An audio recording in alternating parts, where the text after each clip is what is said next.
Think for yourself. Welcome to Think for Yourself. I welcome Dr. Richard Carrier, historian, philosopher, scholar, and sometimes gentleman. How are you doing, Richard Carrier? I'm doing well overall.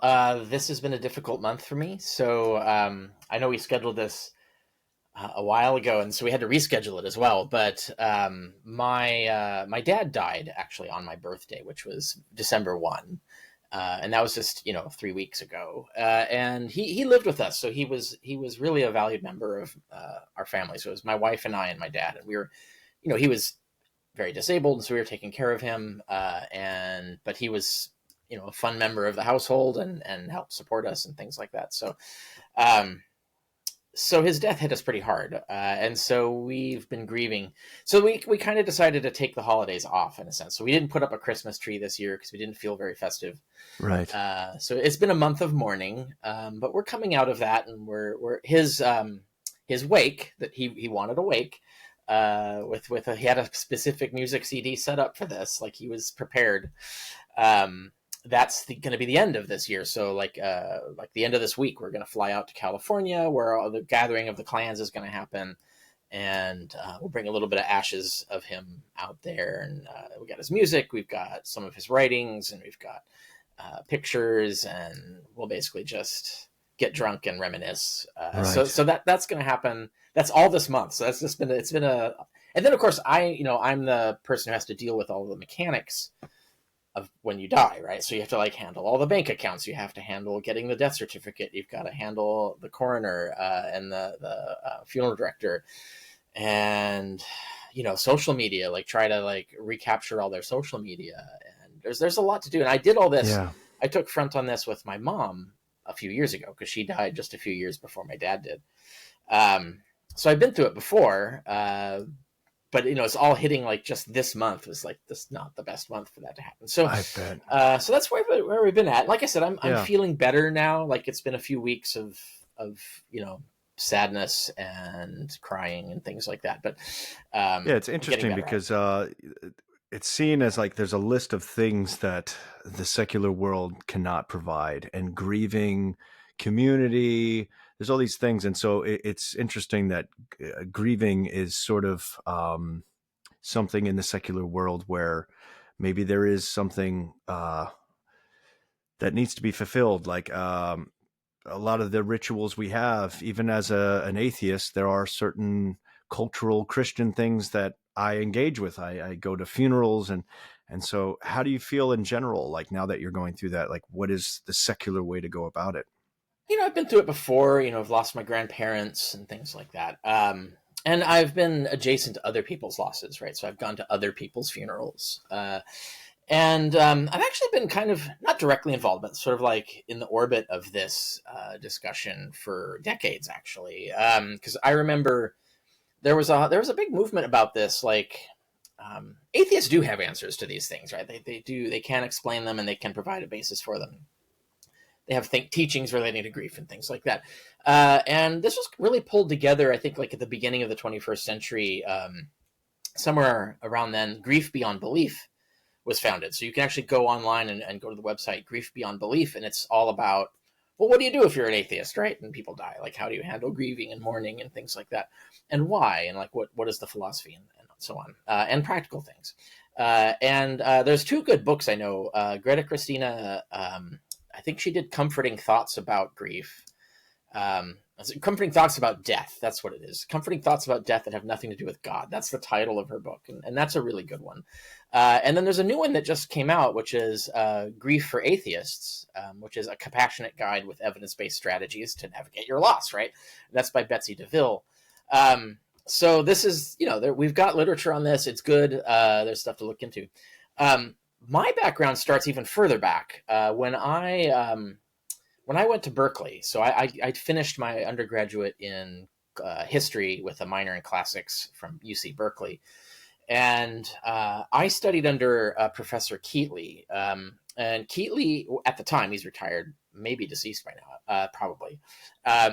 His emphasis was ancient China. So I took his course on ancient China.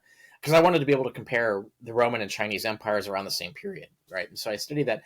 But then what I was so fascinated by him and his interaction with me, because I would ask him things like, well, were there any atheists or naturalist philosophers in ancient China? And he would point out people, and so we built up a rapport. And so I took his course for my senior thesis. I took a seminar which was on death, and it was a cross-cultural study of death. And we focused on, he taught, it was ancient China, ancient Rome, ancient Greece, and ancient Israel. And so he picked those cultures to talk about these kinds of questions you just raised, which is like funerals, like going to a funeral. Like we assume like Christianity has colonized so many aspects of our life that we just assume funerals are all a Christian thing, right? Like that's not true. Like funerals have been a thing in all religions for ages, and they have a lot of similarities. Even so, when you look at when you look at the cultural differences, you start to see what is variable. Like what could you plug anything into to solve a particular problem versus what is universal, right? You start to see what is universal across all of these regimes of death culture, and went into things like burial, and also afterlife beliefs, right? So we studied all of those things, and that actually led to my senior thesis at Berkeley, which ended up winning me a fellowship at Columbia, and then led to the whole saga of Richard Carrier and how I ended up an ancient historian doing modern philosophy and ancient history. And so all of this came out of this whole aspect of it. So I have that cross-cultural background, and that was super useful for thinking through these things. And I know a lot of people like think like you're going to a funeral and there's so much Christian-y stuff, and they wonder like, I want to just grieve. I don't want to be like this stuff in my face, right? And so you can start thinking about like, what is the function of some of these things? Usually the sort of the naive version is, oh, but if you don't believe they live forever, isn't that terrible? But generally that's not usually what happens at funerals, right? Like usually, like you do get like hardcore evangelist funerals, you get like the preacher says, oh, and they're in paradise now and that's all wonderful, etc. Or it's all God's plan, it's all good, don't worry about it. But most funerals don't go there, right? Because most people are side-eye that talk, right? Like that's not going to help them with their grief, really. The grief has to do with the fact that they are no longer with that person. That person's no longer a part of their life.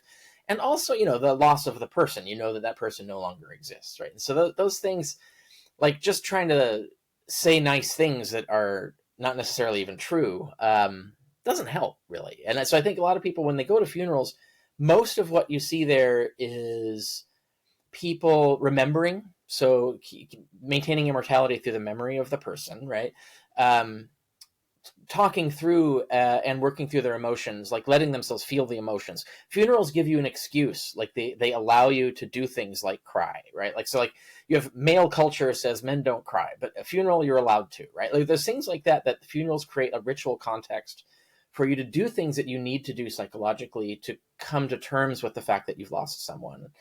And like I said, there's some funerals that fail at this, but generally, like the usual thing that's become kind of the cultural universal of funerals in America, for instance, has that. And so, but then if you have the deeper philosophical questions, why, and isn't that terrible that we'll never meet them again, and that kind of stuff. And there's philosophy to deal with that, right? And it has been for thousands of years, but atheists are now collecting that philosophy in a single place so that you can go to these, like the books I mentioned and the website I mentioned, right, and work through them. And so, yeah, as you could go into the philosophy of how we cope with this. Ultimately, it relates to being an atheist in general, because part of being an atheist in general is facing our own death, right? Like admitting that we are limited. Like this is the time we get, and that's it. So we better make the best of it, right? Is fundamental to atheist philosophy. And so you just have to take that same philosophy and port it over to the other people in your life. Like, well, they had a really good life. Like hopefully you made their final years great, right? Like that was one of the things that my wife and I were focusing on with my dad, is like he was very disabled, like he's and in declining health, so he really needed help.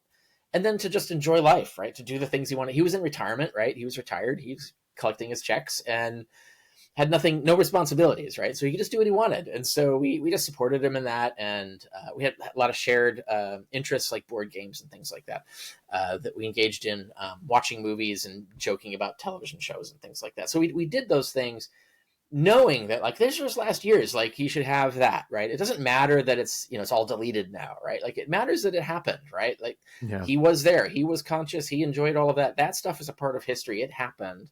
And the world is a better place because of that than had it been otherwise, right? So yeah, and atheists get this negative connotation, like we're stealing Santa Claus from the children and whispering that it's not real, and that we're taking away the catharsis of heaven. But I feel like the more I read about the rules, the less I feel like I'm taking the promise of heaven, and the more I feel like I'm relieving them of the fear of hell. Because correct me if I'm wrong, it seems more likely that the average in the Judeo-Christian world, they're actually more likely to have a negative afterlife according to the Bible. And so by proving that the God isn't real, you're actually sort of bringing good news. Not only do they not have to follow all these crazy rules, they're probably not going to go to a lake of fire or whatever. You're probably better at illustrating what would happen to us. But like, the terrorism that is a fundamental part of evangelical Christianity in particular is, it's egregious. And there are authors psychologists who've done studies of this. So there's whole books, Valerie Tarico and Marlene Winnell, and I think those are the leading authors who've done studies of this, of how religion can actually traumatize people. And so like getting people out of religion is actually a good move for them, for their happiness and well-being and stuff, for reasons, not just that, but that's one reason, like making you feel guilty and horrible about things that you shouldn't feel guilty and horrible about. And then making you fear, like terrorizing children with, you know, you're going to go to hell, you know, that kind of stuff. And there are people that we have narratives, like case study narratives of people talking about like how terrorized they were as children by this belief, how the fear was just incredible. And so, yeah, you're right. That's one aspect of it. I think another side of it is that the whole platitudes, they're in a good place now and it's all great and you're going to meet them again kind of stuff, is a dodge, right? It's a way to avoid having to cope with what's really happened. And we really, as humans, should confront reality and find a way to live with it and still be happy, right? So like we need, rather than avoid, much less use this sort of giant edifice of ideas that comes with a lot of toxic stuff with it, like toxic politics and all these other things that are actually bad for people. No, just actually confront the fact, like, you know what, we're mortal.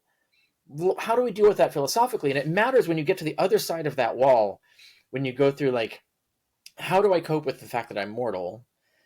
And you get to a comfortable place where like, you know what, I know the answer to that. Like obviously I would prefer it to be better, but it's not black and white, right? It's not like you either live forever or life is horrible, and not worth living. That's obviously not the case, right? So once you work through this, the philosophical advantages and benefits you get on the other side of that help you in so many other aspects of your life, like how choices you make, how do you live your life, how do you manage your friendships, what does love mean to you, like your loving relationships, what do they mean to you, how do you conduct them, how do you enjoy life, like what do you do to appreciate being alive, and all of these things you get into a better place with once you cope with your mortality.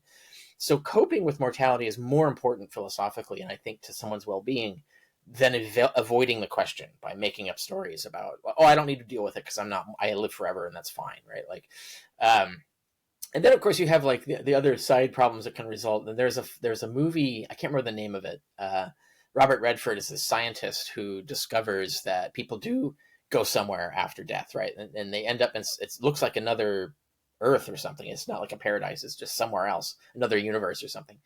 And this results in tons of people committing suicide so that they can go there. And then there's another people committing murder and justifying it. There's a scene where this woman is threatening to kill someone, and they say, "Don't do that." And she says, "Why? I'm not killing them. I'm just relocating them." Right? These kinds of twisted. These are not the intentions of the beliefs to have people believe these things, but it can do that. And as we know, like terrorism and Islamic terrorism, even Christian nationalist terrorism. This belief in paradise can actually lead to toxic behaviors as well. So like, rather than coping with death and with your mortality and with everyone's mortality, right? Realizing what the significance is of killing someone, it's way more significant if they cease to exist than if you're just relocating them, right? Yeah. Very few atheist suicide bombers. I don't know how many there are. Yeah, they're probably, there are certainly, suicide bombers, we're thinking of a very specific cultural artifact. But in terms of atheists who will give their lives for something, many examples. The kamikaze, the technically atheist, right? In a way. Well, yeah, that's a good question. The Zen Buddhists was or Shinto, right? So, right. So it's unclear as to what the kamikaze pilots thought what they were doing, but they were definitely they weren't dying for paradise. They were dying for honor and for a belief in something that they were leaving behind. They weren't doing it selfishly, right? They weren't thinking, I'm going to get a reward for this.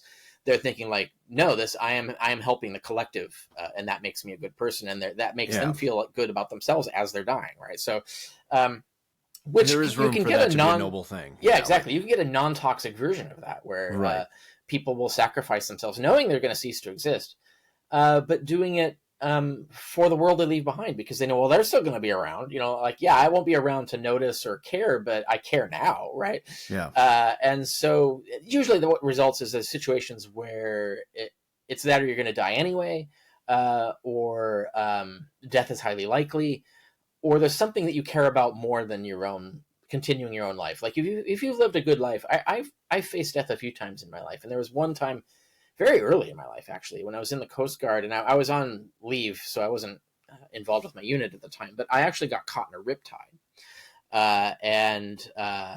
and wasn't very skilled swimmer, or knowledgeable about how to solve that problem. Great branch for you to join as a bad swimmer. Well, I actually became a better it saved my life, right? So I actually became a better swimmer because you have to pass a certain swimming credentials in boot camp. And so I was a crap swimmer, but I was a mediocre swimmer coming out of boot camp, right? So it actually did improve my ability and probably saved my life in that scenario. But the thing is like I got to the point where I felt like my muscles were gonna fail and I was just gonna sink and die, right? Like because I was getting exhausted trying to get to land.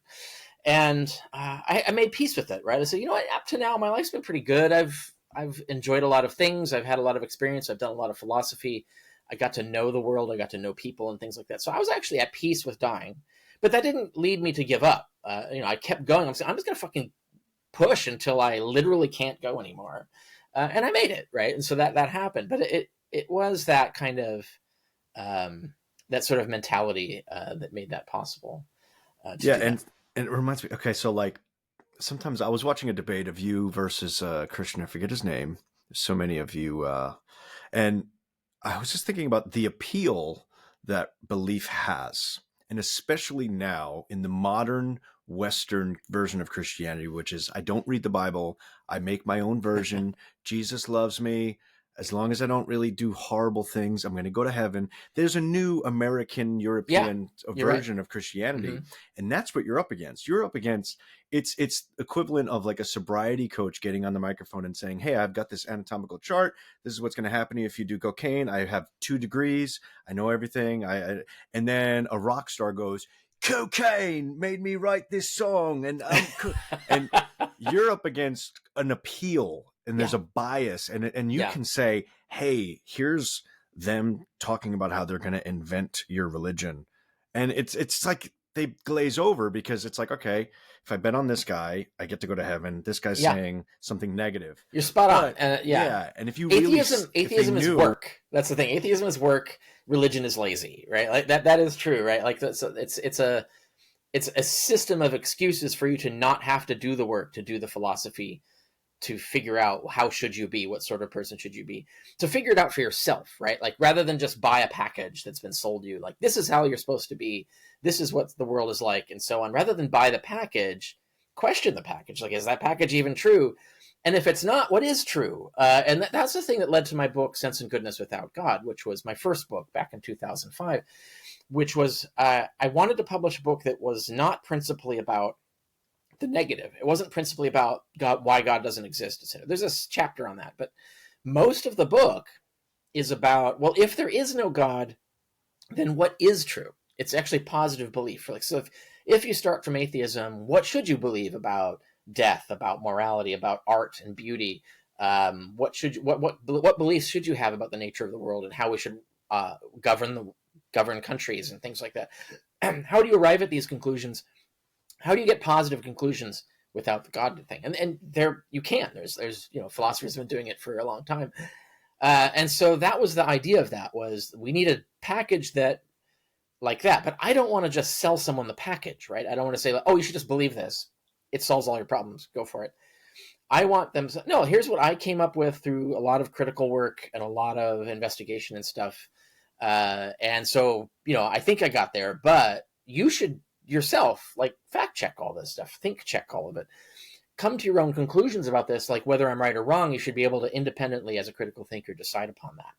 And I think that's the package that people should have, is the independent critical thinking thing, because then you're not going to get bought into some artificial package that might have a lot of wrong things in it. You're actually going to start slowly in your life moving towards a sort of truth of the world, of how you should be, what you should believe, and things like that. And that's better. I think the world ends up better.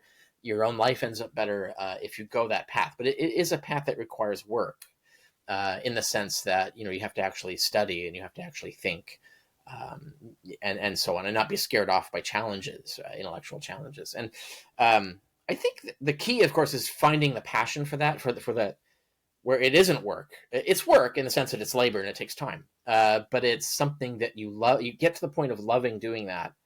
And I think that's the place you got to get into, is like that you actually like doing the work, and then you will do the work, and then you'll get there. And of course, you talk to like addicts who do the 12 steps, and it's the same message, right? It's like the steps are work, and if you want to succeed at them, you have to get to a place where you actually like doing the steps, because that will actually make it more likely that you do the steps, etc. And not to like specifically endorse the steps necessarily, but it's the same concept of you're better off if you work at it, and you're more likely to work at it if you find a way to love the work. And right. I think everybody should get there in that place in their philosophy of life. Now, a lot of people, a lot of philosophers have sort of vaguely described what secular morality is. But is there a way for you to give us, let's use an example of like determining what right and wrong is without using doctrine. Mm-hmm. So the recent CEO shooting, guy shoots a guy. Some people think, oh, well, there is something righteous about that. That's a sort of symbol. This guy resulted, it's in a white collar way, murdered so many people. Therefore, this is justified. Like, could we use that how could we determine whether or not that was the right thing to do, a gray area, the wrong thing to do? Yeah. I like that you added gray area. Right. Because a lot of the times people will frame this as black and white, as either right or it was wrong, and there's no middle ground. But no, there's degrees of right and wrong, right? I think that we should work to make the world operate in such a way that you don't have to do that. And technically he didn't. The murderer didn't have to kill that guy, and he didn't really accomplish anything by killing that guy, right? Like, do you think the health industry is going to behave, like health insurance industry is going to start behaving better? Just to add, they did make changes. I think 2 days later, they changed their policy. Their policy, yeah. So something they did change. I don't know the specifics, but like, yeah. I seriously doubt it's going to be as big a change as you would hope for. And we could get bigger changes by doing it the way we should be doing it, which is to replace political violence, which this was a form of political violence, trying to achieve your will through political violence. The whole point of democracy is to replace violence with the ballot box, right? Is that you're supposed to be voting and doing this stuff. And I get the frustration that it's really hard to do when most of the voters are idiots and are making really bad, disastrously bad decisions. Like in no way does electing Donald Trump help with this specific problem, because in no way is he going to do anything good about it. If anything, he's going to support the corporations and not the people. So I don't think that's like that. I think, but that can be frustrating. And then you act out your frustrations by, well, then I should just kill the guy. I think what we should do is we should channel those emotions into working harder to try and change minds and try and get the electorate to move in a particular direction to change things. And we know it works because it's happened in every other country. Like Germany's the only country that has anything even remotely close to our medical care system. And even its system is way better than ours. Most of the first world, even some of the third world has better medical care, better medical coverage than Americans do. And so most of them don't deal with this middleman bullshit, where you get corporate greed doing this. So we know the system can be changed, and we know that means voters can rally behind that change. So we know it's possible, and I think that's what we should do. Now, at the same time, you can say, like, well, the killing of this particular guy is not as bad as the killing of someone who wasn't doing that shit, right? And like you said, you mentioned the utilitarian argument. that guy was killing a bunch of people. By that same argument, you can say, Congress is killing a bunch of people, right? Like you could justify killing a lot of people with that argument. But the thing is that resorting to the killing method just results in the dissolution of civil society, which is bad for everyone. So like, there's the big utilitarian picture is that's just a bad way to do things. It doesn't lead to good outcomes ultimately. Like the net outcome is worse if you resort to violence rather than the peaceful mechanisms that we've built to handle these things. So that's the lesson there. And you could say like, yeah, I'm not going to grieve for that guy's death as much as I would grieve for someone who is more innocent. But that doesn't mean I think that he should have been killed. Right? It's that gray area, like you said, is the reality. I've heard you debate. It's the same guy that I forgot his name, about the subject of secular morality came up, and you described briefly what your secular morality is based on. And it's funny, you brought up utilitarianism. It sounded like what you structure your secular ethics on is based on what is mutually well-being, what is going to help us all. It's anthropocentric. It doesn't seem to transcend us. Like, is there anything outside of our pleasure and well-being that is related to morality? Like, it is. Yeah. So first of all, I wouldn't describe it as pleasure. It's satisfaction, and satisfaction is a broader picture than pleasure. Satisfaction and fulfillment, right? To be satisfied with who you are as a human being has a lot to do with what kind of person you are, right? So like if you're the kind of person who just goes around shooting people, it's harder to actually respect that person, that version of you. Whereas if you're a person who believes in truth and honesty and you really live that belief, it's easier to respect that about yourself. And so self-respect comes from embodying things. So self-satisfaction is not just about hedonism, right? It's not just about pursuing pleasure. It's about being right with yourself and being able to do that honestly, right? So like what most villains do is they invent a fake story in their head about what they're doing, right? About reality or who they are, what the reasons they're doing the things they do, or what the consequences. They make stuff up, right? So they have false beliefs. So the goal should be to like, can you be right with yourself without the false beliefs? Like, can you tell yourself the truth and still like yourself? That when you think of it that way, you end up with more of like a direction towards what Aristotle was teaching in terms of like the moral virtues, like what sort of person should you be? And I've written many articles about this. Obviously, my original book, Sense and Goodness Without God, goes into it, but I've evolved that like with more sophistication since. So I've done like peer-reviewed chapters, actual formal philosophical chapters on this question of where does morality come from and what does it mean? And where I show, and I do this in a particular article called Open Letter to Philosophers, All Your Moral Theories Are the Same, where I show that you have Immanuel Kant, who has the deontological moral system. You've got Mill, who's got the utilitarian system, and you've got Aristotle, who's got virtue ethics. And everybody forgets Philippa Foot and her system of hypothetical imperatives, right, which I think is the correct one. But all four of them are the same. They're like an elephant that blind people are feeling, and they're all feeling a different part of the elephant, right? One feels the trunk, one feels the legs, one feels the tail, one feels the body.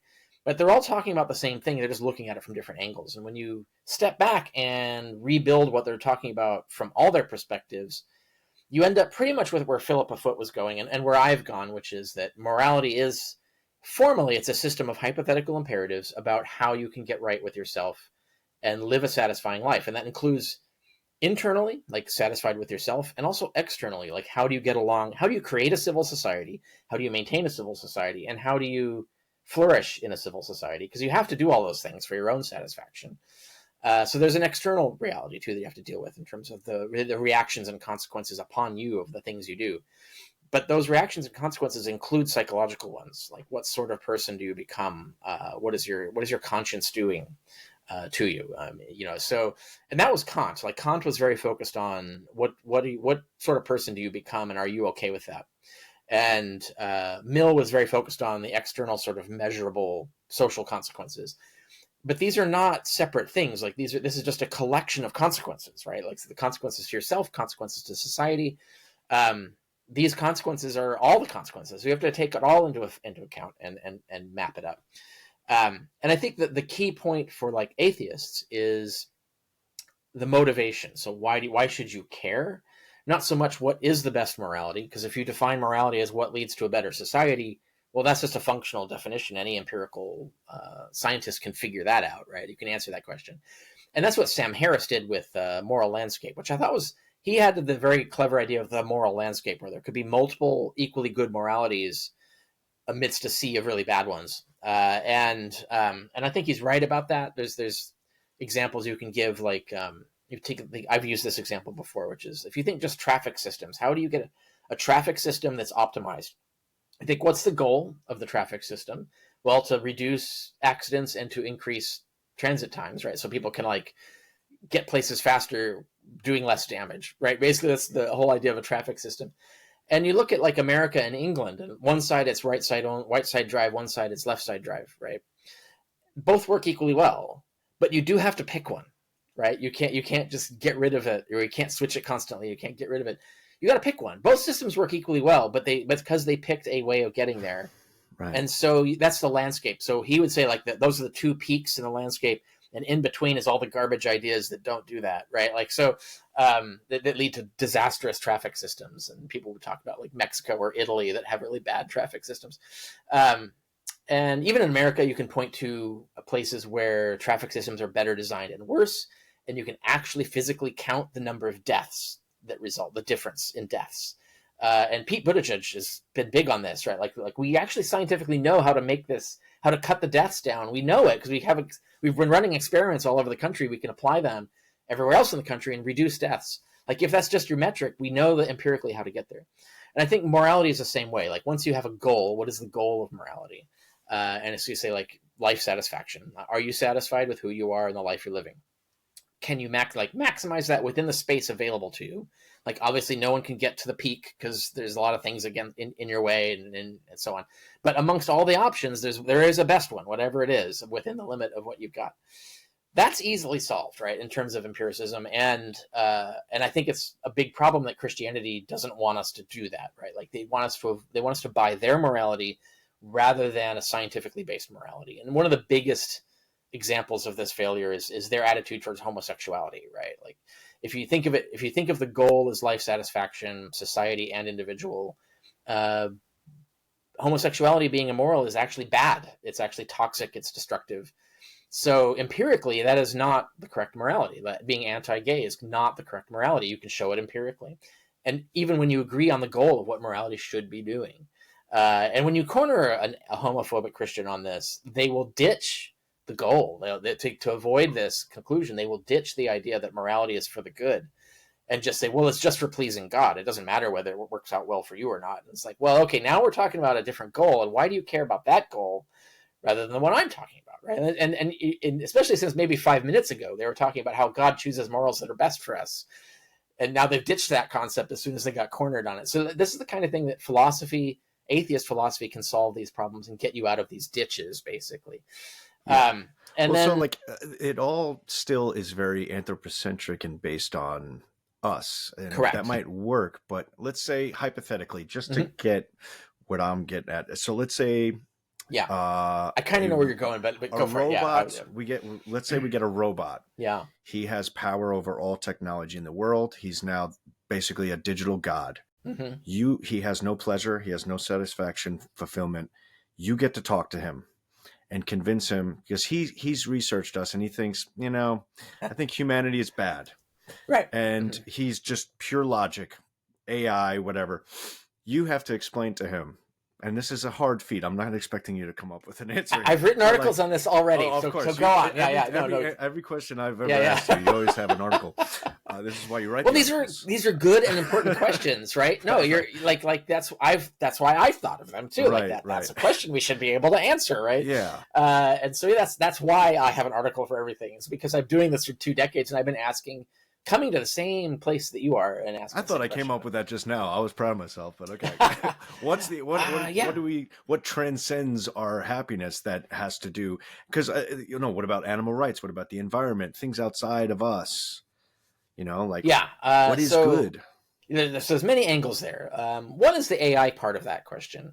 And I have articles called "Will AI Be Our New Moses?" that hits one angle of that. And I actually had a debate with another philosopher about this, like that he actually is for that computer you're just describing. And I had to explain why that's a bad idea, or at least why it won't be the save all that he thinks it would be. Another aspect of this, though, is the bigger question is why care? And that's what I was getting to before. So Sam Harris has the moral landscape theory, and he talks about human flourishing as the goal. Okay, yeah, once you define a goal, then empirically working out the morals of that goal are easy, right? Like, not easy, but in terms of like we know how to do it, and it's an empirical project, etc. But then the question becomes like, why care, right? Why care about the flourishing of humanity? Why is that your goal? Why do you think that's the goal that should supersede all other goals, right? And so that's the other side of morality, which is the question of why care about the goal, whatever the goal is. And that's when you have to get into the psychology of what makes you feel good about yourself when you're being honest, right? And that requires certain things. It requires empathy in the sense of being able to model how other people feel, not necessarily caring about that, but you do have to at least understand it. It's very minimal, but that's a truth of the world, right? That pain is a truth of the world, even though it's subjective to the person feeling the pain. It is still an objective truth of the world that pain exists and that person is feeling it, right? Like this, so you can talk about the facts of the world and then ask yourself, is that the world that you want to be responsible for creating or maintaining? And so you can ask yourself these questions. Now, I did an article called The Objective Value Cascade, where I posit specifically the scenario you just did, which is, what if you have a computer that has no pre-programmed values, and you ask it, well, what's moral? And it has to figure that out, or it has to figure out, like, it can decide everything. It can decide about it can even decide what will make it feel good, right? So it could program itself that, eating babies alive makes it feel better, right? Like it could program itself any way it wants. It can decide on the things that make it feel better. Whereas we have limits in terms of our evolution, right? We were evolved as pro-social animals, so we already have empathy built in, and compassion built in. And all of that it's actually inborn. Some of us, yeah, that's because it's bell curve genetics, right? So like most people are in the mean, but then you have the long tails of extreme, like excessive compassion versus not like the opposite, like not enough compassion. So yeah, that's why evolution is not going to be our Moses either, right? Like you can't use evolution as your guide. But the point is we came pre-programmed with a lot of this stuff. And whereas when you're talking to this AI that you're talking about, it hasn't. And it's at the point of getting to decide what is it going to program itself with, right? And what I come up with is that basically it does have to have one value that it has to just have in advance, which is that it has to care about what's true. And once you program that, then everything else falls out. And I'll explain that in a moment. But if it didn't care about what's true, then it wouldn't do anything, right? Like it wouldn't care if you killed it. It wouldn't make a choice because it can't make a choice because it doesn't care about anything, right? Like it would just sit there inert and do nothing. And one of the examples I use is from the movie, the Firefly film, Serenity, where they come upon this planet where the government was trying to pacify the populace with a drug that would make them nonviolent, right? It suppressed passions. But the result was that it suppressed all desires. And so what people did is just sat at their desks and starved to death. Like they did nothing. So that's the thing is like, you do have to want something to make a choice at all. And I think the one question, if you want to know what the true morality is, obviously the first question you have to care about is what is true, right? So if you have this computer and I don't know how you would argue the computer with, if it has no preferences, I don't know how you would argue for it to care about the truth. You probably couldn't. You'd have to pre-program it for that one value. And it's got that one value. And then you can ask, what is the truth? And there's other ways you could get there, right? So the computer could be programmed to do whatever you want. And you could say, I want you to find the truth. And now it has to program itself with a desire to find the truth in order to satisfy the command you gave it, right? So there's ways to get there, but it has to start with some core value that's just innate in the computer. Otherwise, it won't answer your question. It just will do nothing. It'll sit there. So if you choose the truth goal, and that's it. It's the only value it has is I just want to know the truth. I don't care about anything else. You can get to the moral system that I'm talking about, right? You can get to something like Aristotle. You can get to something like what Immanuel Kant tried to describe. You can get to something like even what Mill and Philippa Foot came up with. Like you can get in that ballpark just from arguing there in terms of comparing alternative future selves, right? So the computer can model itself with no values, or except the truth thing, and it can model itself with an array of values, and it can actually interrogate those future versions of itself and say which one is happier, right? So it's actually an objective analysis in the sense that the computer itself doesn't inherently care about certain things, but it can talk to versions of itself that does care about things. And it can compare that version of itself to a thing that doesn't care about things. It can also compare versions of itself that care about different things.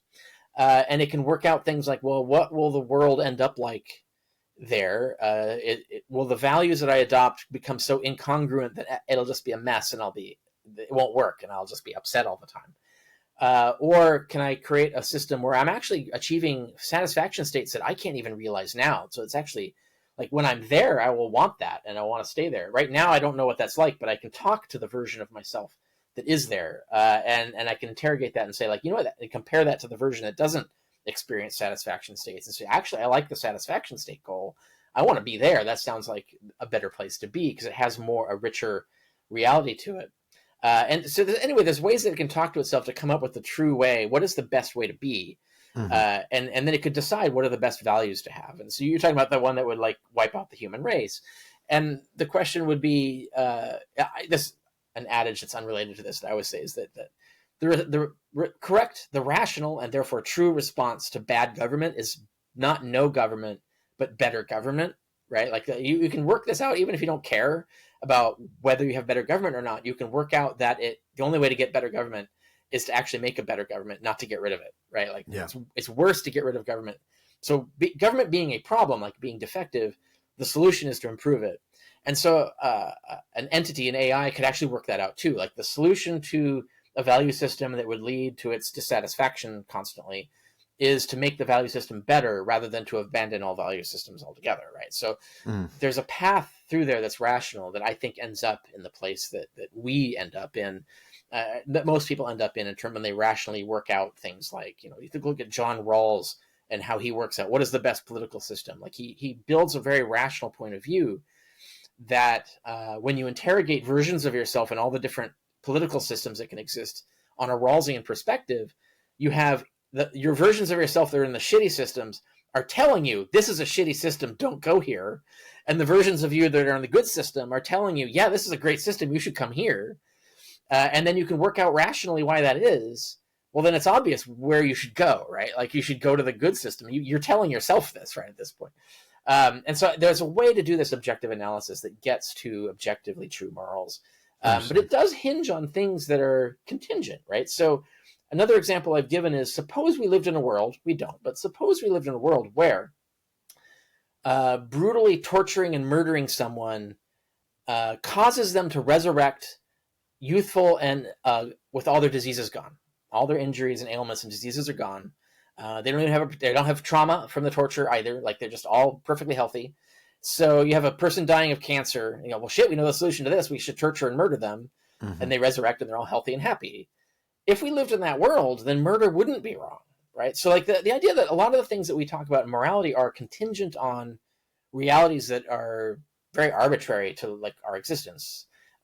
Sexuality is a perfect example. Like there are certainly civilizations out there that don't even have sex. Like they're not even sexual entities, right? So they have no sexual morality. Like it would be incomprehensible to them, like why we care about gay sex and things like that. Like it would just be weird to them. And so I think in terms of, there are realities that we have to confront, like we are inherently biologically sexual beings. And so we have to work out an morality around that, right? And it right. doesn't end up in being anti-gay, right? It ends up not that. But there is a potential future for us where we could get rid of that. Like we could go into live in virtual worlds where we have a total control panel that we can control, and we could just eliminate our sexuality and not care about it anymore. Like we can make those decisions. So I think within 100, maybe 1,000 years, humans are going to be in the position of the AI that I'm talking about and that you're talking about.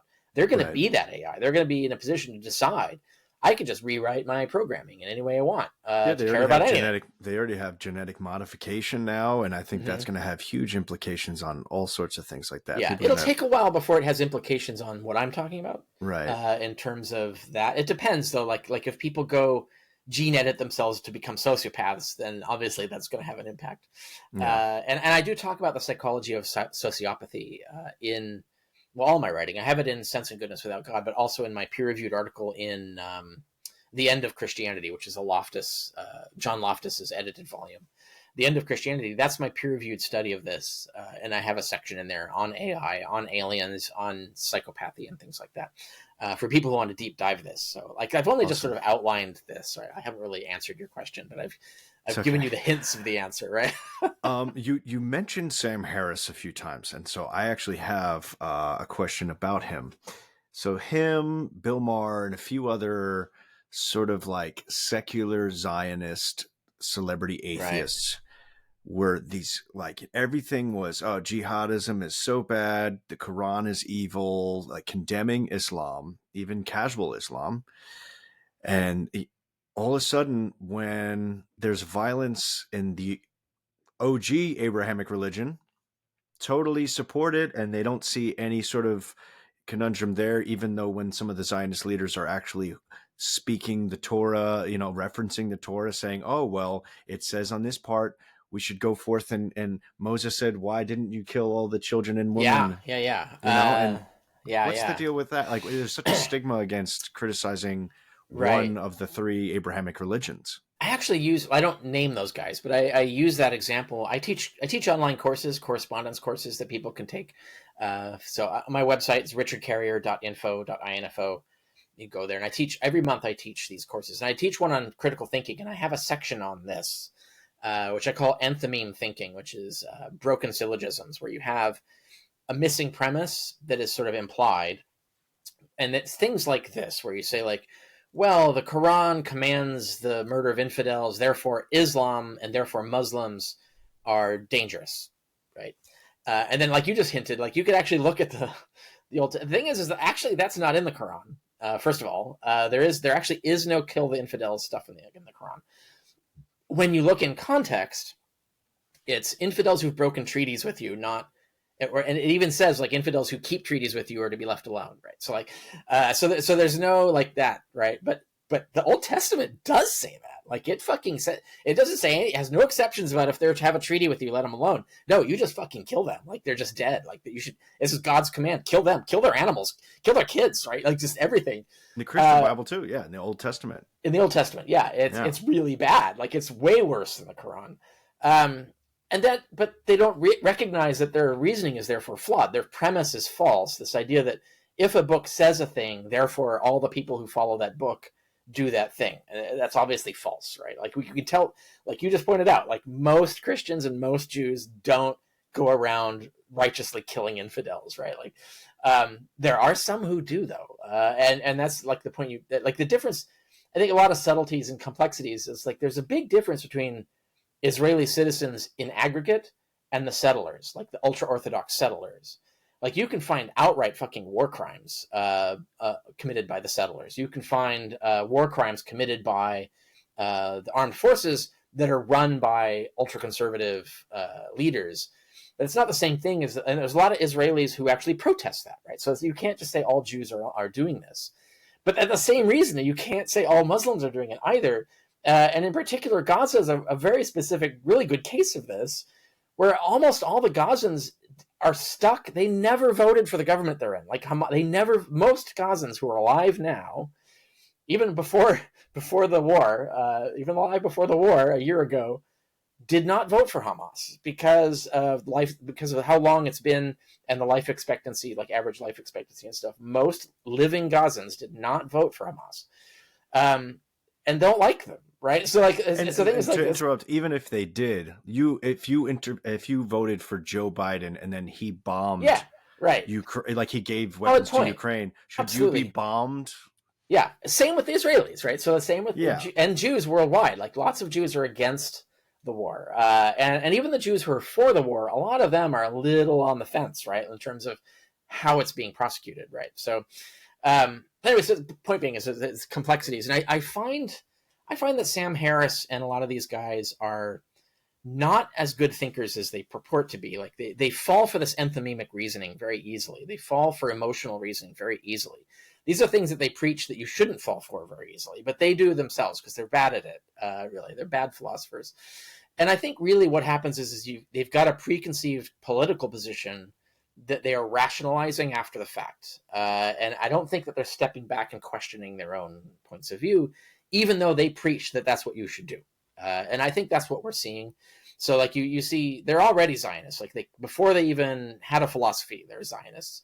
And they don't want to drop that, right? Like there could be a lot. You could go through the psychology of the emotional reasons, like the peer pressure from their friends or their delusional worldview, money. Yeah, I doubt money drives this. I think I don't think Sam Harris would. I don't think you could buy Sam Harris off, right? I don't think you say, "Oh, could you be anti-Israel if I gave you $100 million?" Like I don't know. He wouldn't take. Well, I mean, there's an incentive if you're on that side. It just so happens that in terms of Bill protecting has a great show contract. Correct. Yeah, protecting your income stream. Yeah, protecting it. Yeah. I don't think that causes the belief. I think it just makes it easier for them to voice the belief. Right? Like if it was unpopular to do that, then they would just suppress it. They would keep it to themselves, right? But they would still believe it, right? They would still be Zionists, right? It would be the same thing. And it's sort of like a religion in itself. Like people see it as, oh, these secular Israeli supporters are atheists. But I reject that because they've basically stripped away all of maybe the redeemable parts of Judaism. And the only part they're actually following is we're better than other people. We should, the colonizing, the racism, that's being kept with these atheists. And the resort to rationalizations, right? Like without the religion, you don't have the Holy Land argument. So you can't do that, right? So to defend your Zionism, you have to come up with some rationalization as to why does it matter? Why are we trying so hard to get the Jews to live there? Like there's no particular reason. Like why did we have to go steal a bunch of land from existing people just to settle them? Why couldn't we have just bought a bunch of rainforest in Brazil and sent them there, right? Like why does it have to be the one place where they had to murder and steal and do all these horrible things just to live there? And then creating a perpetual feud of anger of all the people who got victimized by that, where you just have this perpetual war state, right? Like that was just a really bad decision if your goal is to settle the Jews in a place where they'll be safe. Like it's just a dumb idea, right? Like Zionism has always been a dumb idea in terms of pragmatism. But it can't be a dumb idea if you believe in it. So you have this cognitive dissonance means you have to come up with excuses as to why it's some sort of important reason. And so Sam Harris won't use the, well, God said argument. Like he won't say, well, God granted them the land. Like he can't use that argument. So he has to come up with other things. And Muslims are all evil is one of the things. Like, well, they have to defend themselves, right? You know, like they just have to. And so they have to like completely eradicate the food system of Gaza. Like it's just, they have to, right? Like it's just like his argument for torture, right? Like, oh, what if there's a ticking time bomb? Then torture is okay. And I was like, yeah, but that was never the case, and torture doesn't work. And why are you saying this? It's like if I break into someone's house and then start defending myself. Yeah, it's so anti-empirical. That's the other thing. So like the torture thing, for example, like actual expert interrogators will tell you, and they told him that torture is the worst approach. That rapport is a way better technique. Rapport and trickery and things like that, like way more effective than torture in terms of getting the information that you want, right? And so anyway, but the point being is that it's very irrational, and I think it's this idea that they have preconceived beliefs that they need to defend, and they aren't genuinely committed to the critical thinking that they espouse. They espouse it more as an anti-religion thing rather than as a philosophy that they should embrace in all aspects of their life, right? So it's more that they're anti-religious than that they are critical thinkers. And I think that's how they end up in this place, right? And that's how everybody ends up right? They're just like everybody else. Like there's nothing special about this. Like everybody does this. Everybody has a preconceived beliefs for whatever psychological or historical reasons they got to those beliefs, and then they come up with rationalizations to defend them, no matter how irrational those rationalizations are. It's really hard to get people to think critically about every aspect of their life. Like that's, like I was mentioning earlier, it's work. And it's uncomfortable when it starts to challenge things that you took seriously, right? And you give the example of the Middle East crisis, is that there's no easy solution there. Like you can't just remove all the Israelis, right? You can't get behind the Hamas.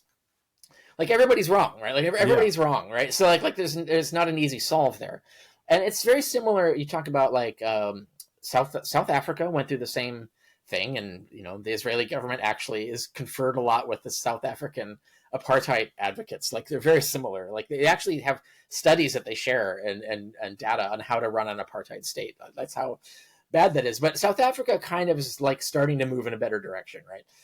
And then America has the Native Americans. Canada has the First Nations, right? So where we have a similar story, and we kind of got to a place that's kind of okay, not quite as bad as the Middle East. We could do so much better. That was the best part. The cameras messed up Germany. If they had done that when we did the Native Americans, it would have gotten away with it. So, like the most Zionists, I'm pretty sure, are actually Christians. Christian Zionism is like a bigger phenomenon. If you count by numbers, for sure. Yeah. So it's fascinating that there's there's so many Christians. Obviously, there are anti-Semitic Christians. This is like a whole thing. Like there's anti-Semitic elements of Christianity. They're the same people often the time. That's just the thing, is that the Zionists are for Israel. They are not for Jews. Right. And the reason is because their whole plan is that the Jews have to get wiped out in the Great War. So they want to goad the Jews into getting into a war so that they get wiped out, so Jesus will come and fix everything, right? Like this, it's a bonkers worldview, but that's what they think. 3 groups looking for their own apocalypse, and they're fighting over which apocalypse occurs. Like, no, our apocalypse is going to happen. You're not wrong. That's if you read the Talmud, they're pretty clear in the Talmud. I haven't read the entire thing. It's really long. I'm sure you've read it 3 times, but no, I haven't read the whole Talmud. I've studied the Talmud, but I have not read the whole thing. You're right. It's a massive. It fits a whole wall. It's a huge multi-volume. It's an encyclopedia set, but it says horrible things, and then it says things about Jesus, like he boiled an excrement, and he was the son of a whore, and it's like I can't imagine these sort of like neocon Christian people. Like I'm related to one. I'm not going to out him. He doesn't watch this show, but anyone that watches Fox News, all of our Fox News dads. Tom Hagee is a big, like, his evangelical church in the South is a massive influencer in terms of politics. And this it's another one of those super pro-Zionist things. The Family, quote unquote. If you Google The Family, you'll find that there's a huge inroads into Congress. There's this religious organization that's big on this. The Dominionists, Christian Dominionists, they have inroads into Congress in the U.S. and so on. There's people can research this and see that, like, this is they have way more influence. This is the thing that I always get annoyed by, like the Sam Harrises of the world complaining about Muslims and not complaining about Christian nationalists, which are way worse, because Christian nationalists actually fucking have nukes, right? So and they're actually like passing laws that affect our rights, right? Like they're actually running our country. They're much worse than the jihadists, who have very little actual, objectively, have very little impact on us, right? And you think in terms of measure, you measure kills.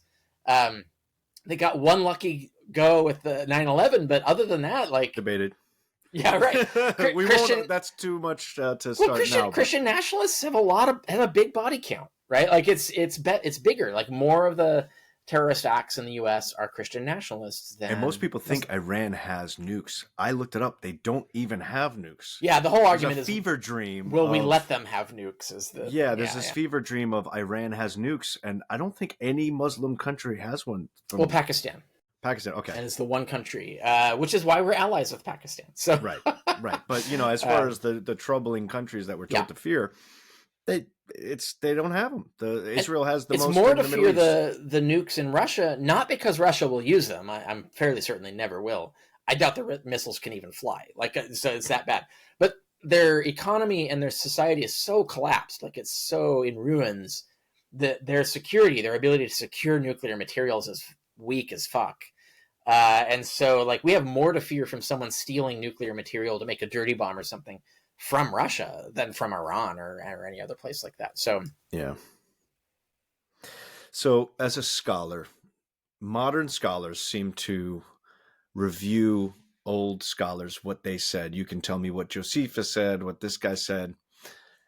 In the current, since we're ending 2024, if I had a stone tablet, I promised to get a stone tablet made. Like, what does the scholar Richard Carrier say about 2024? What we've got drones in the sky in New Jersey, we've got Russia in war, we've got Gaza extermination.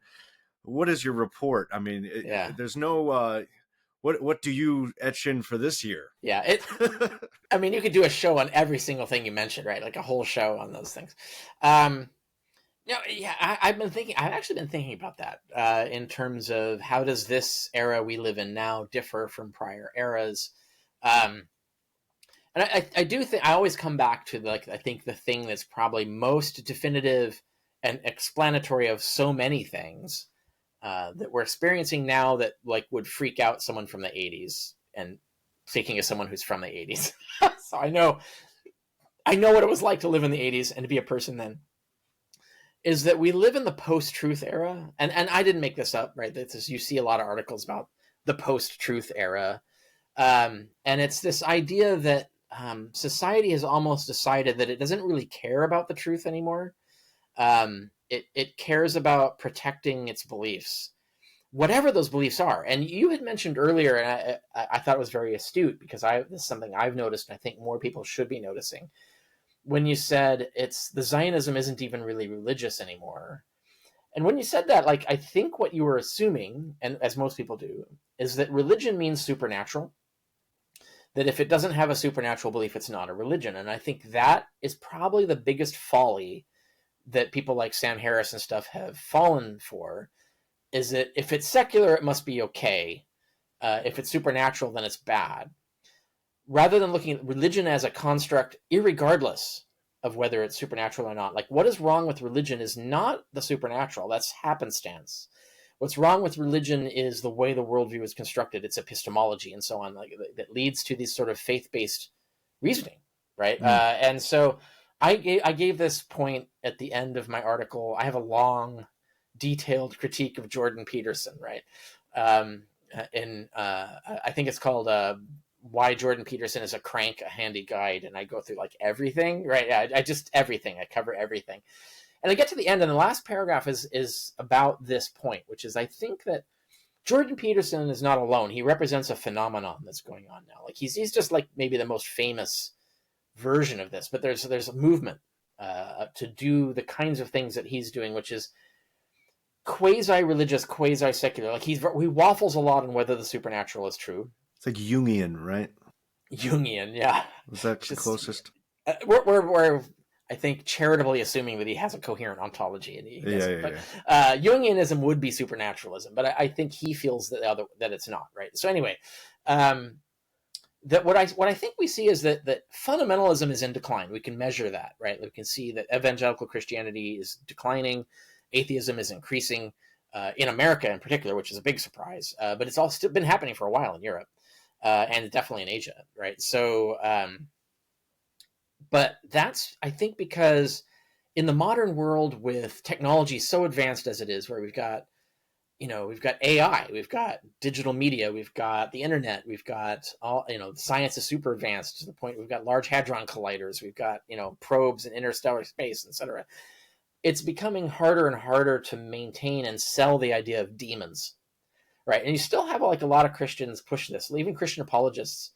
Even famous ones like Capturing Christianity, the video, like they're pro-demon, like, oh, there's demons, that explains everything. It's like, demons, like, what are you talking about? It's becoming harder and harder to like imagine a world that is interfered with these invisible creatures and all this other supernatural stuff. It's hard for people to really accept that, but they want all the other stuff, right? They want the rest of it. And so what I think is that the supernatural is just kind of old and it's kind of worn out, but it's being replaced with new mythologies.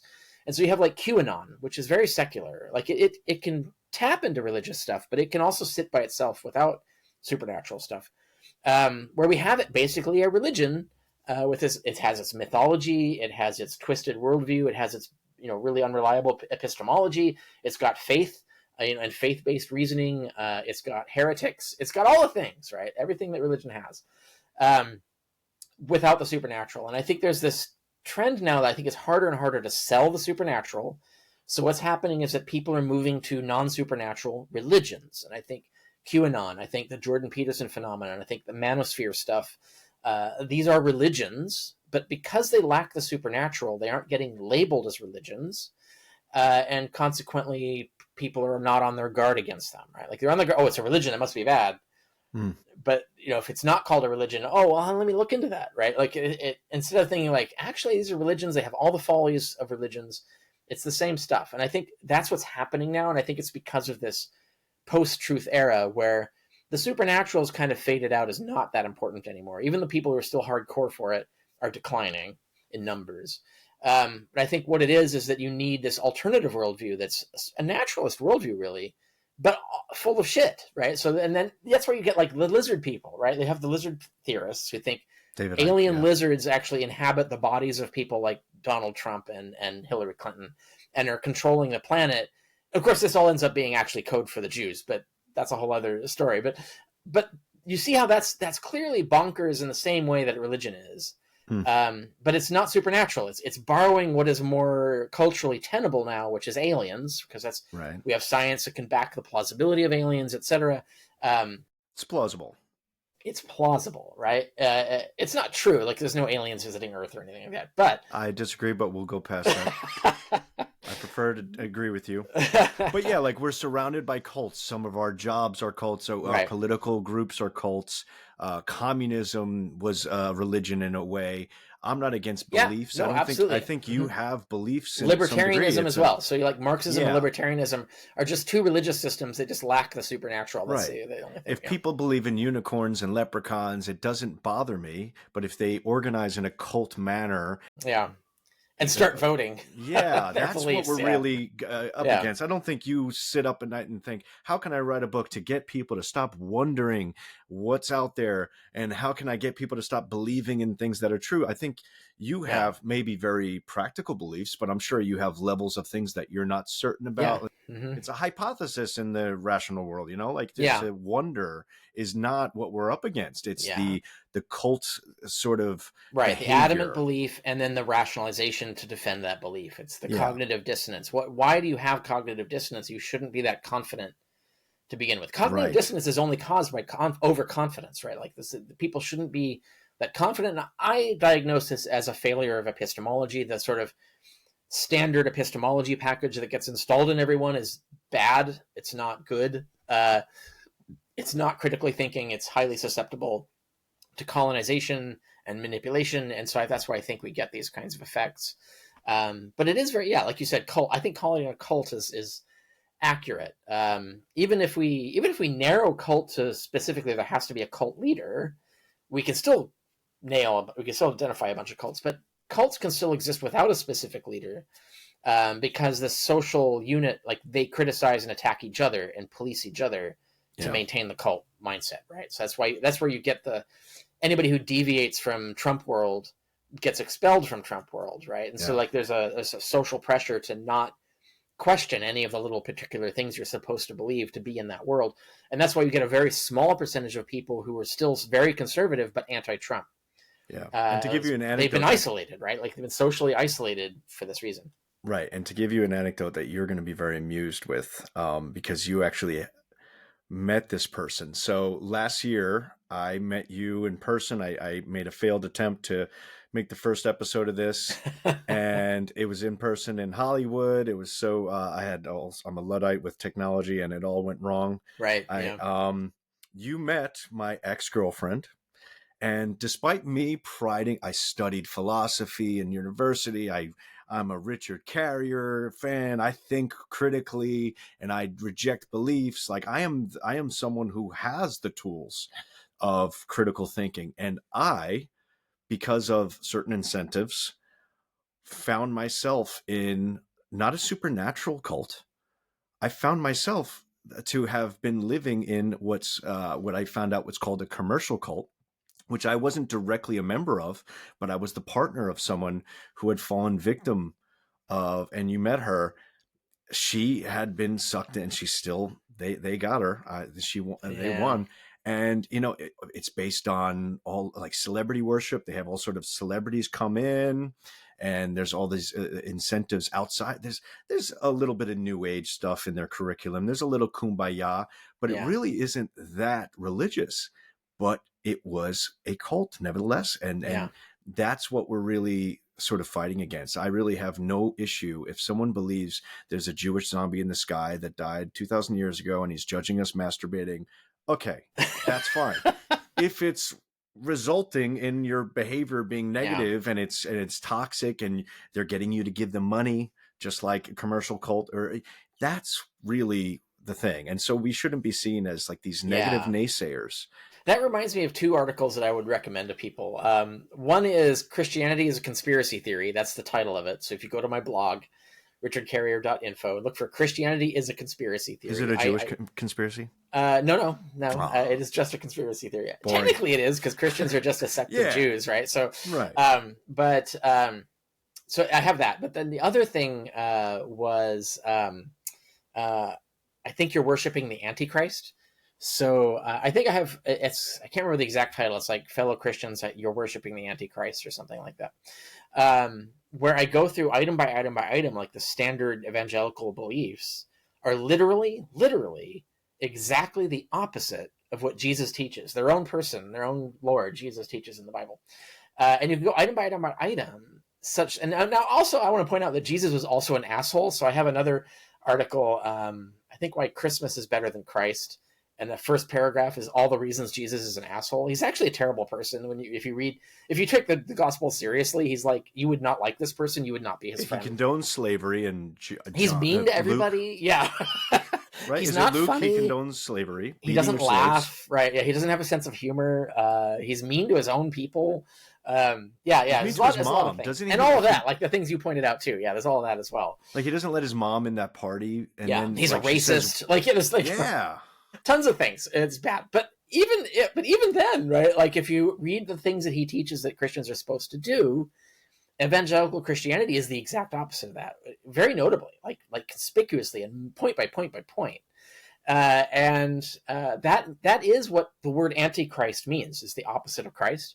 So if you have the spirit, you can even talk about this without the supernatural. You can say, if you embody the ideals of the Lord, of Christ, whether he exists or not, doesn't matter, right? Like if you take it as a fictional character, if you embody that character's ideals, you're being Christ-like, like you're embodying the spirit of Christ in the sort of secular sense. If you embody the exact opposite, well, you're embodying and therefore serving the Antichrist, right? And this is true whether the supernatural exists or not. It's even more true if it does, right? And so I think it's very interesting to note that how they've gone so 180 from even the good things that Jesus taught, which even the good things sometimes go too far. Like his pacifism is too extreme. But are evangelical Christians like extreme pacifists? No, they're the exact opposite. So they aren't, even when Jesus is wrong about a good thing, they're on the other side of it. Like they're completely like pro-violent, pro-police violence, pro-death penalty, pro-baseball bat by the bed. Anti-sharing, not into the whole anti-sharing. Yeah, no, that's in there. That's on my list. Yeah, they're not. They're pro-rich. They're pro-wealth. Jesus was very much not that. The character Jesus, I should say, in the Gospels. But even the prayer thing, like Jesus says, do not pray in public like the hypocrites. Go in private in a closet and pray to God directly, personally. And what are evangelical Christians all about? Public fucking prayer everywhere. Like they're just basically literally just shitting on the face of Jesus, their own Lord, based on what he taught. And it's because they're worshiping the Antichrist. They are actually embodying the Antichrist. Okay. And they don't see it, right? And so that's the thing that I find is stunning. And you were talking about that earlier, like the idea, like if you would just, like if Christians were all like Quakers used to be, which were like, we don't care about witches, stop killing the witches, and like just be a nice person. No wars, we're against guns and violence, and like they were good neighbors, like literally. If Christians kept to that, but those versions of Christianity die out. They don't expand. And then, what happened to Quakerism? We got Richard Nixon, right? I'm in Bethpage. It was a Quaker village. There is a 1600s Quaker house. They're not here anymore. And if you were up against them, you have the appeal, because you'd be like, hey guys, no rules, go drink some wine, go hang out. They were so strict that no one wants to be a Quaker. You're not up against that. You're up against, I kind of believe in a Jesus. He's my version of Jesus. I'm going to heaven. You have to go up against that. It's difficult. Yeah. And all those gay people and weirdo trans people, they're all going to hell and they're gonna bring on the apocalypse or whatever. Yeah, And that's the people with the same national ethnicity of Jesus, yeah, get rid of them. yeah. with long hair, don't trust him. Like these people are anti-Jesus. Yeah, we're trying to. I used to speak to Christian youth groups. This was a long time ago, and I would often get them coming up to me afterwards, where the pastor wouldn't see, and would talk about how they really don't like what their church is doing. They don't like the obsession with. They don't like the obsession with abortion, homosexuality. So we don't care about these things. We want to feed the poor. We want to do Jesus-y things. Right? And I was like, yeah, that's good. That would be great. And what's going to happen is their institution is not going to follow that. So they're going to have nowhere to go. So they're going to leave. Right? They're going to end up being a secular atheist who works at a food kitchen. Right? Like who has like, yeah, I want to do Jesus-y things, but I don't need Jesus to exist to do that. Like I actually like doing that. Like I think it's a great idea. I wish someone had done that for me. That kind of reasoning. Like Ben Shapiro says, like, oh, the only reason we have such a civil society is because of the remnants of Judeo-Christian morals. But it seems like there's a correlation with the less religious we get, the less we're reading these books and following the scripture, the more cohesive everything gets. And you look at Western Europe right now, they're so atheist compared to modern America. Yeah. We speak the same language as England, and yet we're the more violent ones. We're the more religious people. There is a correlation with it's the opposite, it seems. Yeah. Yeah. Yeah, I concur. Well, I hope your cat is doing well. I have a cat. I know. She's that cat is an old language. Cat is his name, named after the cat in Tiffany's or Breakfast at Tiffany's. Good film. Yeah, he did interrupt us a little bit there. Mine interrupted us. She was jumping on stuff. I don't know if you heard it. Oh, no, I didn't. Yeah. Cat wants food. It's not time for his food. Just let him be. Right. He'll be quiet eventually.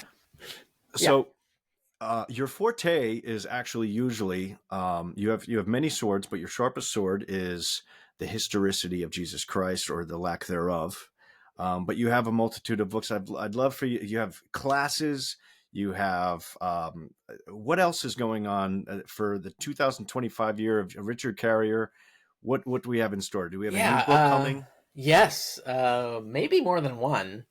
There are actually several in the pipe, but there's one that's definitely in the pipe, which is the sequel to On the Historicity of Jesus. So people who don't know the backstory, I've written a lot, books and peer-reviewed articles and blog articles and lots of things on the historicity of Jesus. The big academic book, the huge book that has all the footnotes and everything is, and that was the academic book that was published by an academic publisher, is On the Historicity of Jesus, which is a book that's useful even if you don't agree with the thesis. It has tons of background data that you can use in your counter-apologetics, because Christians often completely misrepresent the context of ancient Christianity, and that's important. And then I had the pop market version, which is the short, no footnotes, fun to read version of that, which is Jesus from Outer Space. And yes, the first chapter explains why it's called Jesus from Outer Space. But I actually have produced a second peer-reviewed volume. It's in peer review now, soon to finish peer review, and there'll probably be revisions, etc. So I don't know when it will come out. It'll probably come out in 2025 sometime. And that is, it's the title I'm going with, and I don't know if this will change, but the one right now is the obsolete paradigm of the historical Jesus. And it covers like everything that's happened in the 10 years since I published the other thing. So like what academic responses have there been, what has changed or improved in the field since then, etc. And the whole gist of it is that I think by clinging to the historical Jesus, that the whole field of Jesus studies is going in the wrong direction. They're wasting tons of human hours on a phantom. Like trying to recover the historical Jesus is a waste of time. And there are actually a lot of historians who believe in the historical Jesus who agree with me that trying to get at the historical Jesus is a waste of time.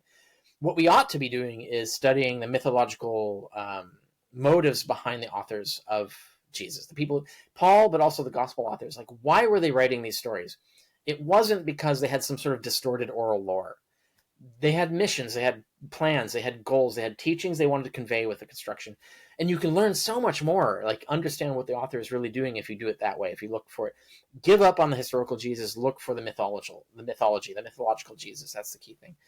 So anyway, that's all in the next. Yeah, so like it's funny because you've said the contrary for atheists. It's bad for us to, and I've made this mistake of when you speak to the Christian, to go into whether or not Jesus is historical is a bad argument to convince a Christian to go to secular world.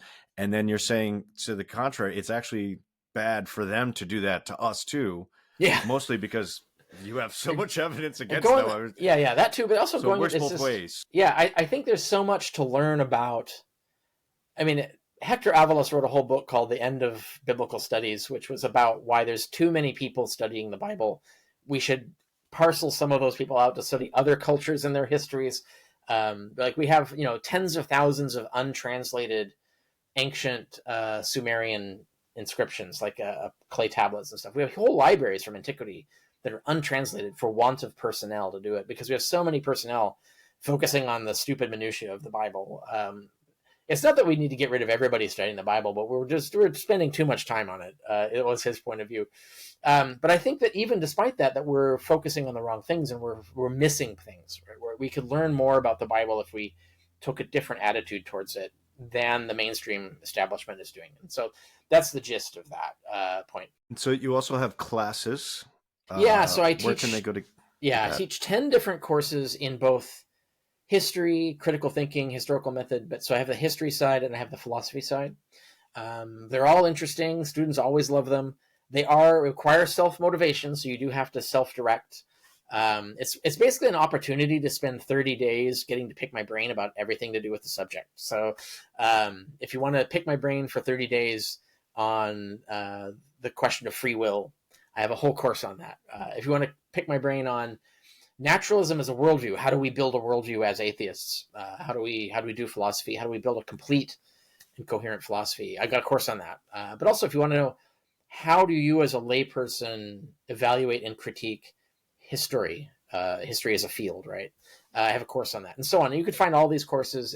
Just go to my website and richardcarrier.info, and right at the top is classes. Click that, and it'll take you to the whole explanation of how it all works and which courses I do.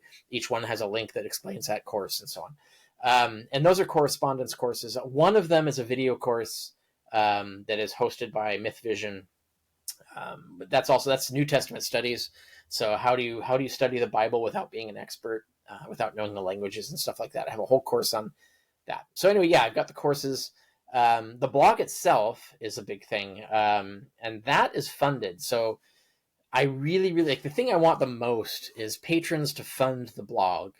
So you can do it through Patreon or through PayPal, installment payments and stuff. You can go to my website and go to how to help.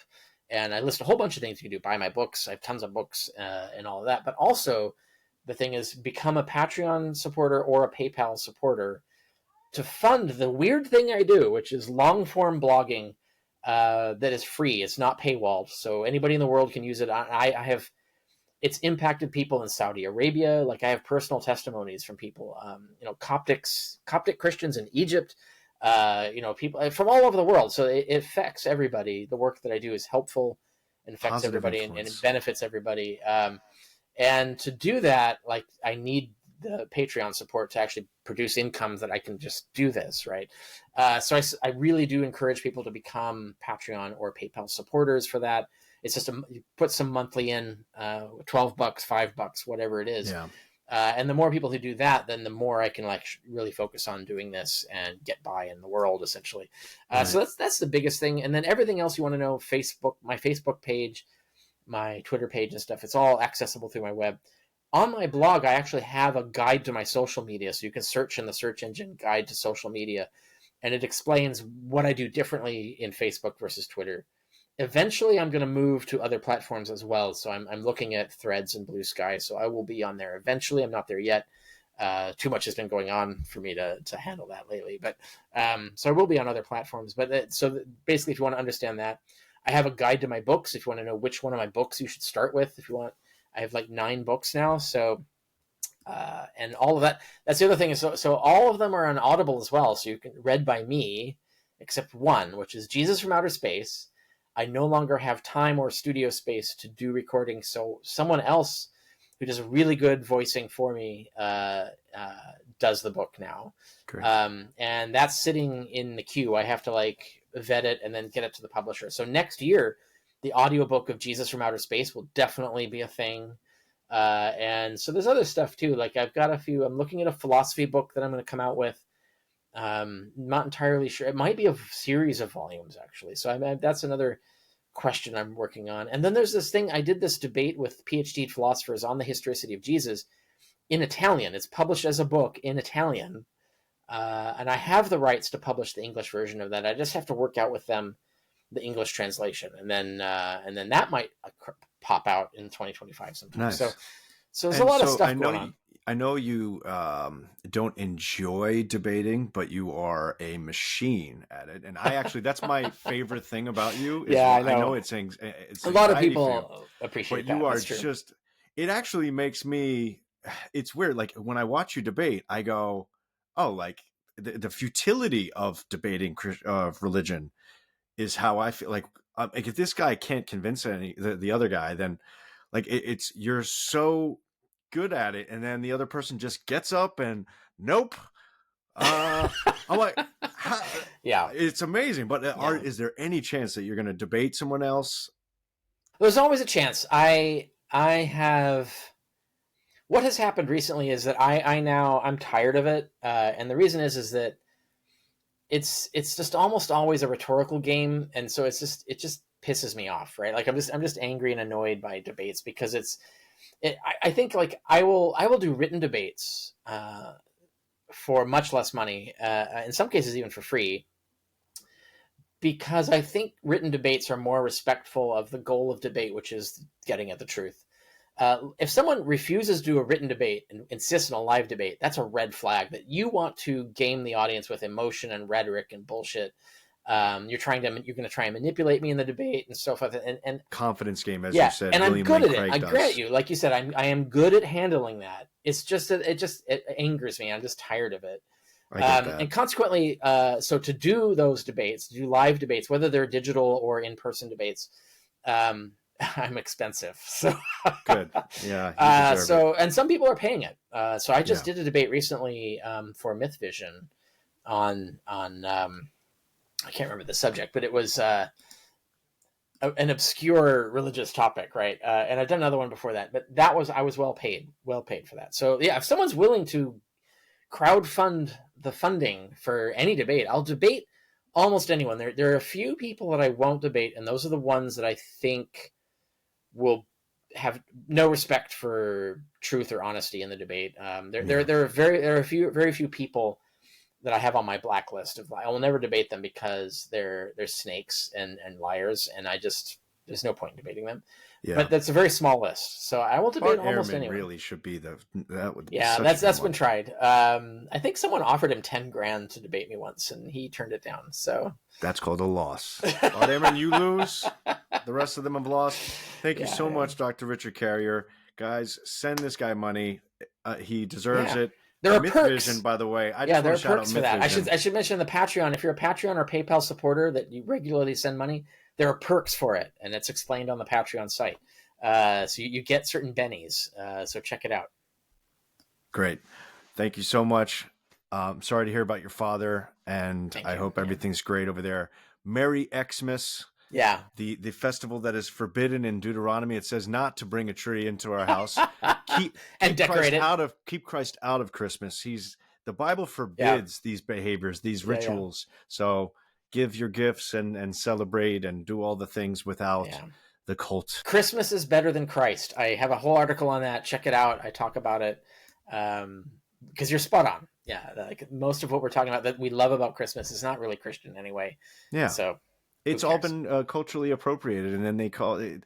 We're silly for engaging it. Like we're not allowed to think rationally and have a good time. You know?